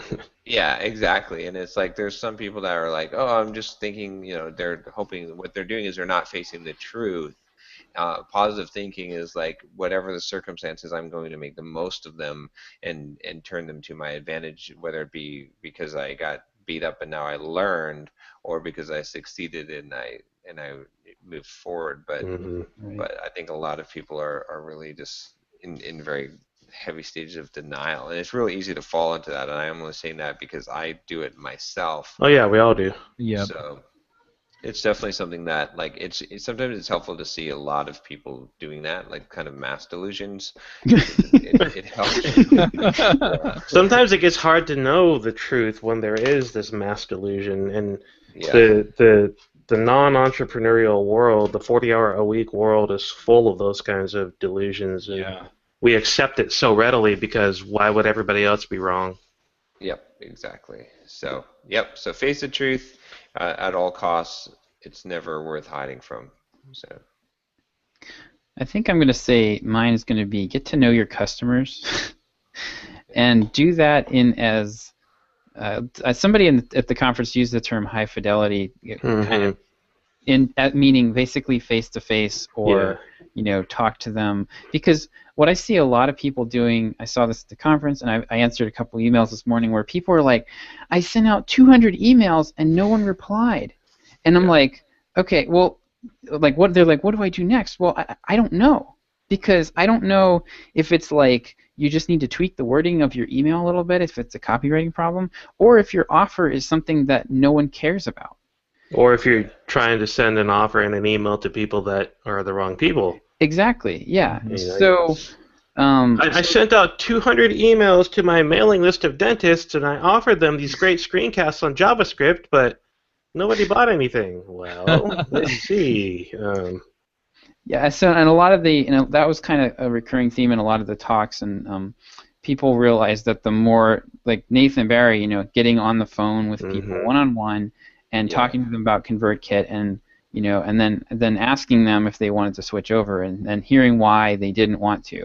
Yeah, or the Briefs FM guy that was manually onboarding a whole bunch of people and literally pushing out new versions of the code before the next call in an hour. Exactly. Or like, wasn't it the Stripe guy that was saying they would like literally build? Yeah, they were building features, so they got all their friends to sign up for it, and then they were like, how do we get our payments out now? Yeah. Like, oh yes, that would I be want to get my money out of Stripe. Oh yeah, okay. Let me see if I can build that for you. But yeah, there's no so the internet makes it really easy for people, everyone wants to do everything by remote control, and try to like build these complex systems that are like 6 steps to get to the sale, and it's all just like sales. I actually thought about doing an infographic called the spectrum of sales avoidance, where it's like you have all these marketing tools, and it's like the farther away you get, the worse they work, and the more people want to use them. Like everybody wants to be on Instagram and Pinterest. Well, good luck selling anything there. But yeah, so getting to know, trying to make a baby by masturbating. Oh God! Wow! Oh my goodness! It's like it feels good, and it seems like it's almost the same thing, but as if my Vegas story wasn't bad enough. We just earned ourselves the what is it, the NR explicit rating? Yeah, 17. But yeah, so anyway, don't do that. Yeah, don't. Yeah, get to know Twitter baiting. Twitter. Get to know your customers, and shorten the feedback cycle as much as possible, and usually that means sitting down with people and having lunch or coffee. Yeah. End of thought. Yeah. Wash your hands. So I don't know. I mean, for me, for a thought, I mean, there were so many things that I just kind of gravitated to this week. And how about don't let old prejudices cloud your current vision regarding WordPress in your case? Yeah, it's funny because I told the guys that do the web security show on devchat.tv, I told them that I was looking at moving to WordPress, and I got a stay strong, Chuck. Don't do it. And I'm looking at him and I'm going, you know what? In a lot of ways, it would be much easier to maintain the status quo. Yeah. And maybe that's my thought. Like doing the right thing. I'm dealing with this in a couple other places that I haven't talked about on the show on purpose. But doing the right thing and just going along with the way things have been going along. That sometimes going along will cost more, but is emotionally less challenging. Yeah. And well, it's like a month ago when I was going to hire that designer, and you guys were like, "Don't do it." And it seriously, at that point, it was already easier for me to just go ahead and pay for her to do it because it was just. But I didn't. You don't spend any of that mental capital on it. I've already made the decision. I'll just go with it. And then the other part of that is and then I also don't have to face the fact that, so you basically what you also avoided doing was kicking down the road the responsibility of figuring some of this stuff out, because you could have effectively blamed it on the designer and said, blah blah blah. I'm not going to worry about it. We'll see what the design does, and then when it didn't work out, then it's like, okay, now what? Yeah, it's exactly what John was just saying about avoiding the truth. Yeah, and I was doing the same thing with Rails. Just some of the things that just didn't quite work right. I mean, it works fine if you go to devchat.tv right now. Mm-hmm. It works fine, but just seeing being able to go through kind of this rough stuff where I'm telling people their job's changing and I'm writing PHP, which, believe me, is it's actually kind of fun because it's new, but it's also kind of a pain because it's new. PHP is such a PHP. But anyway, so just going through the pain just because it really is the right decision, and making those calls and doing, and the other thing is because I'm doing these things, I really believe that I'm going to be able to move ahead much more quickly. So, you have to avoiding, I guess, avoiding. You have to keep yourself from avoiding learning these lessons and just do the thing because it's the right call. Get comfortable being uncomfortable. Yeah, I've never heard anyone say that before. But no, never. I'm sure it's a good thought. Yeah. So anyway, I kind of babbled my way through a thought. So there. Oh, it often takes a long time to get things simplified.